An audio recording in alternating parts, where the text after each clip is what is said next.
Hello friends and family in India.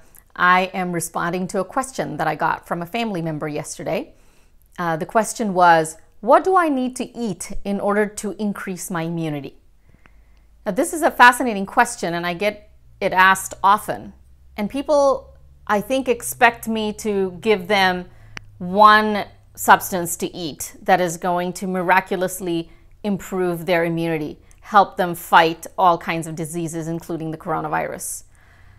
And if I told you today to do something like, take the juice of an orange and mix it with some ginger juice and put it with some lemon and make sure you have warm water and mix it with, maybe some pepper and drink it, we would all rush and do it. And I would get tons of likes on my video.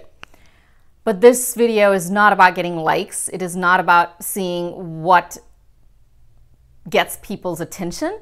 It is really about sharing the truth and sharing what we know from science so far.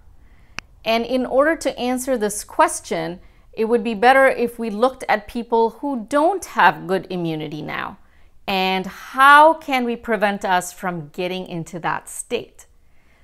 So the people that are most often vulnerable to infections, who have lower immunity, are people with chronic diseases, such as diabetes. That's the one that comes first to mind because that does really put you at a risk for getting multiple diseases, not only for getting infections, but for also reducing your ability to fight them and increasing your risk of complications and increasing your risk of death from them. So diabetes is one that we Indians all need to be aware of. The other chronic diseases that are closely associated with decreased immunity are chronic heart disease, lung disease, kidney disease, and liver disease.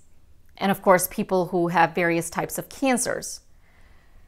Smokers and people with asthma are particularly prone to getting respiratory illnesses or diseases that affect our nose, throat, and lungs.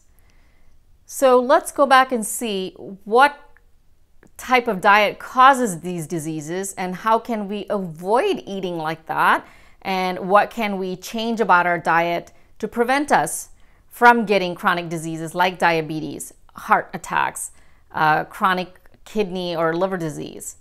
For smokers, it's easy. The answer is easy. It's not easy to do what I'm asking you to do, but if you're a smoker, the best thing that you can do for your immunity is to stop smoking. And if you're an asthmatic, not being around people who smoke and reducing your exposure to air pollution will definitely reduce your risk for getting respiratory infections, and it would also help improve your immunity. Now, the other people, diabetes and heart disease in particular, those are mostly related to our diet. So let's say today I told you if you ate ginger, your immunity is going to be great.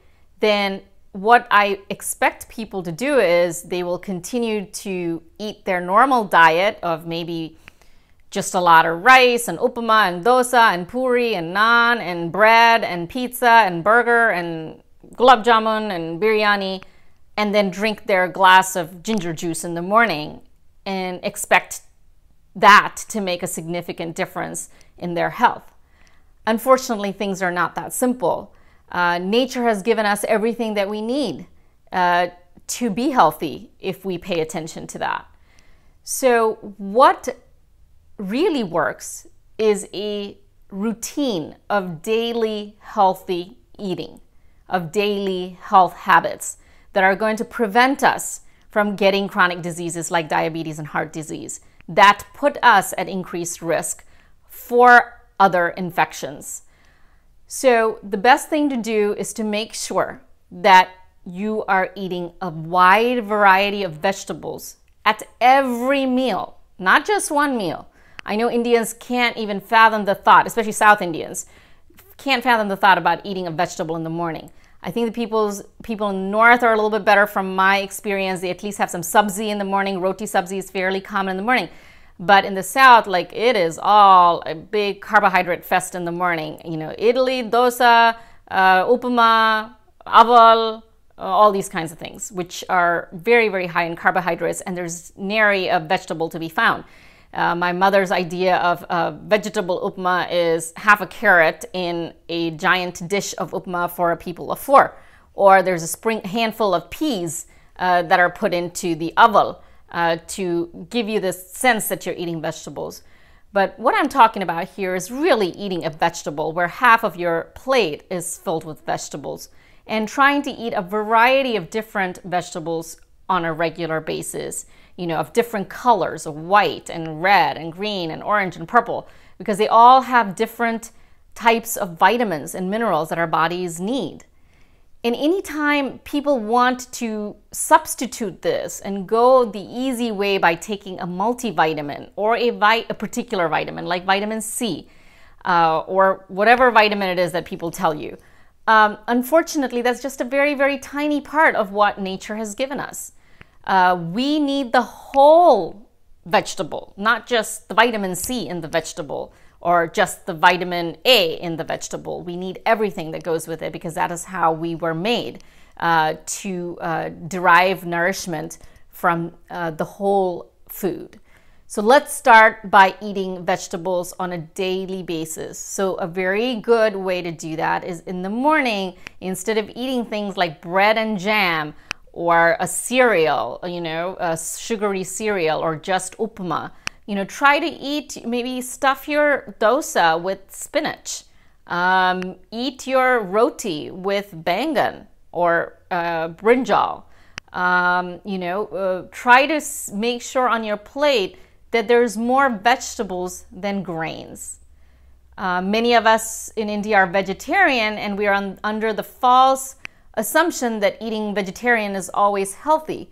Unfortunately, I have a lot of patients that are vegetarian that are very unhealthy because they don't eat any vegetables. They don't eat meat, but that doesn't mean they're eating vegetables. They're just eating tons and tons of grain and fat. So lots of rice, lots of flour, lots of potatoes, and that's basically all they're eating on a regular basis. And that is vegetarian, but it's not healthy. So make sure you have vegetables in your diet and not grains. Next is, make sure there's a wide variety of fruits in your diet as well. Now, your fruits should always be taken in moderation because of the high sugar content in a lot of the tropical fruits in India. Now, here in the United States, we have a lot of low sugar fruits as well, like berries, blueberries, strawberries, blackberries, raspberries. Now, these berries are not easily found in the tropics, and they're very expensive, and they're probably not at their peak. They're probably imported from somewhere and not terribly healthy and affordable for most of the population. So we look at tropical fruits like mangoes and bananas and custard apple and jackfruit. These are all wonderful fruits, but they are also very high in sugar relative to the berries of the West. So if you're going to eat fruits, just because it's healthy, it doesn't mean that you can eat as much as you want. For example, I have family members that have eaten 4 mangoes a day. Some of them will drink a giant glass of orange juice, and that has 4 oranges in it, and the amount of sugar in there is tremendous.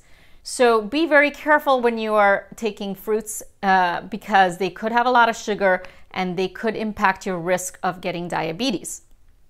Now, vegetables, if they're non-starchy, so non-starchy means you're not eating a lot of potatoes in addition to your grain. So you're eating beans, katrika, vendika, these are all Tamil vegetables, the broad beans, okra or lady's finger, these types of vegetables, cabbage, cauliflower, gourds of all kinds, pumpkins.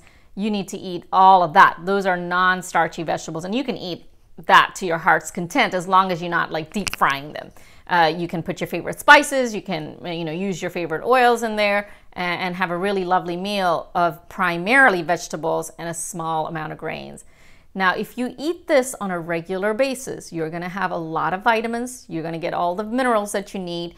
Your risk of getting diseases like diabetes and heart disease are going to be much lower, and your immunity will naturally be better.